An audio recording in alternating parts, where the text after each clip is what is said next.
Congratulations sa ating lahat! Pinatay na po ang impeachment. So, congratulations po sa ating lahat.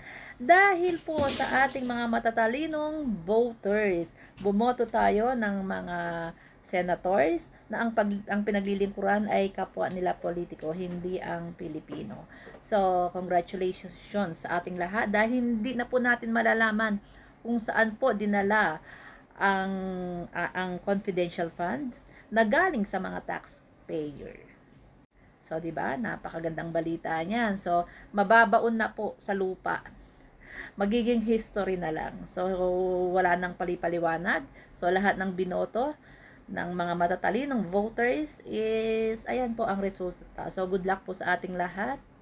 Magpakaligaya kayo dyan and good luck sa mga Pilipino dyan sa Pilipinas.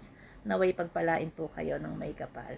At sa ating pong mga ka-OFW na wala na pong lunas ang kanilang pagkapanatiko sa mga politiko na ginawa na pong puon at santo ang mga politiko, magpakaligaya lang po kayo dyan. Basta tayo, good vibes lang tayo, positive lang tayo para po maganda ang pasok ng buhay at ang pasok ng blessings. Tuloy-tuloy lamang. Ito po ang asahan natin na sa mga darating na taon dahil itinago po nila at ipinagtanggol at iniligtas po iniligtas po ang kanilang poon. So asahan na po natin yan sa mga susunod na taon na kapag bumaba po si PBBM, lalala po ang korupsyon. So good luck po sa ating mga kababayan. Asahan na po natin yan na lalala ang korupsyon, babagsak ang ekonomiya, tataas na naman ang mga bilihin. Ang bigas, ang gasolina, lahat-lahat na.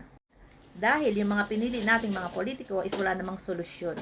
Walang solusyon, walang programa, walang proyekto, kuda lang ng kuda, yaw-yaw lang ng yaw-yaw. So, congratulations sa ating mga Pilipino. Wala po tayong kadala-dala sa buhay. Hindi tayo natuto sa mga nakaraang taon, mga nakaraang presidente, mga nakaraang politiko na binoto natin. So, good luck!